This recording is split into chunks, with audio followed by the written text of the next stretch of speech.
Selamat pagi Bapak dan rekan-rekan. Izin saya Taruna Madya Ratu Aruntias STB 4193 sebagai pewawancara bersama rekan saya. Saya Rahel Fani Sinambela, STB 4192 sebagai narasumber. Di sini kami dari kelompok 22 ingin melaksanakan wawancara terkait masalah kerusuhan di Lapas Nusa Kambangan. Selamat pagi Rahel, gimana kabarnya hari ini? Kabarnya baik, kamu sendiri gimana kabarnya Ratu? Baik juga Hel. Oh iya, untuk setiap hari Jumat kamu laporan di mana? Kalau aku laporannya di Lapas kelas 2 Bekasi, kalau kamu laporan Jumatnya di mana Ratu? Kalau aku di Lapas kelas 2B Moratewe Hel. Ngomong-ngomong tentang lapas, kamu tahu nggak pernah ada kerusuhan di Lapas Nusa Kambangan? Oh, aku tahu tuh, terhadap kelompok John Kay ya? Bener banget Hel. Kalau dari pandangan kamu, sebenarnya apa sih yang menjadi pemicu kerusuhan itu? Kalau menurut pandangan aku, kerusuhan di lapas itu bermula dari pembincangan seorang napi kasus terorisme bernama Ridwan alias Vampir dengan salah seorang petugas lapas. Dalam perbincangan tersebut, Ridwan mengadukan terjadi keributan antar kelompok napi kasus terorisme dan napi anak buah John Kay. Informasi yang diadukan napi teroris tersebut menyulut kemarahan kelompok napi anak buah John Kay, sehingga mereka menyerang Blok C nomor 20. Wah, mengerikan juga ya. Hanya berawal dari perbincangan antar napi dan petugas, bisa menyulut api yang menyebabkan kerusuhan ya, Hel? Iya, Ratu.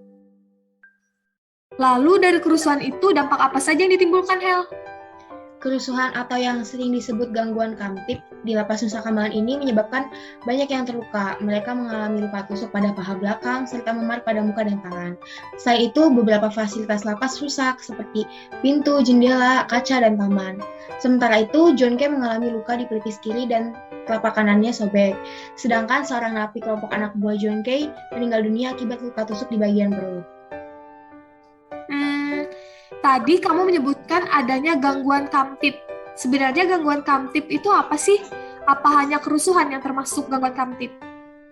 Gangguan kamtip itu gangguan keamanan ketertiban yang biasa terjadi di lapas ataupun rutan. Gangguan kamtip ini memiliki dampak terhadap lingkungan internal lapas maupun terhadap masyarakat di luar lapas. Nah, contoh dari gangguan kamtip itu seperti pencurian, pemerasan, dan pengancaman, perkelahian antar narapidana di dalam maupun di luar kamar, serta pembakaran dan masih banyak lainnya. Oke. Lalu sebenarnya apa sih penyebab gangguan kamtip sampai bisa terjadi, Hel? Jadi penyebab gangguan kamtip itu ada beberapa faktor, seperti keterbatasan ruang gerak para narapidana yang ada di dalamnya, kurangnya jumlah petugas yang mendapatkan pelatihan yang cukup mengenai pencegahan gangguan kamtip, keterbatasan sarana prasarana yang memadai yang tidak sebanding dengan jumlah narapidana di dalam lapas. Oh, iya, paham. Kalau begitu, gangguan kamtip ini benar-benar berbahaya bagi lingkungan lapas, baik bagi napi maupun bagi para petugas ya, Hel? Iya benar, Ratu. Terus, hal apa yang bisa dilakukan untuk menangani masalah gangguan kamtip di lapas, Hel? Jadi ada beberapa langkah yang bisa dilakukan untuk mencegah gangguan kamtip itu. Antara lain, yang pertama melakukan deteksi dini baik di dalam maupun di luar lingkungan lapas. Yang kedua melakukan peningkatan kualitas penggeledahan, antisipasi barang-barang titipan. Yang ketiga mitigasi resiko berupa langkah-langkah antisipatif, serta kepekaan dari petugas lapas untuk menilai potensi gangguan keamanan. Terima kasih banyak Rahel atas informasi dan penjelasannya. Mungkin bisa aku sedikit simpulkan, yaitu yang pertama, gangguan kamtip itu merupakan gangguan keamanan ketertiban yang biasa terjadi di lapas ataupun rutan. Salah satu contohnya adalah pencurian dan perkelahian. Lalu yang kedua, ada beberapa penyebab terjadinya gangguan kamtip seperti kurangnya petugas yang handal serta keterbatasan sarana dan prasarana di lapas. Kemudian tadi yang terakhir, yang ketiga, yaitu solusi. Solusi untuk mencegah gangguan kamtip yaitu deteksi dini, mitigasi resiko, dan peningkatan kualitas penggeledahan. Benar kan, Hel? Benar banget, Ratu. Semoga dari wawancara kita ini ada ilmu yang bermanfaat yang bisa diambil ya.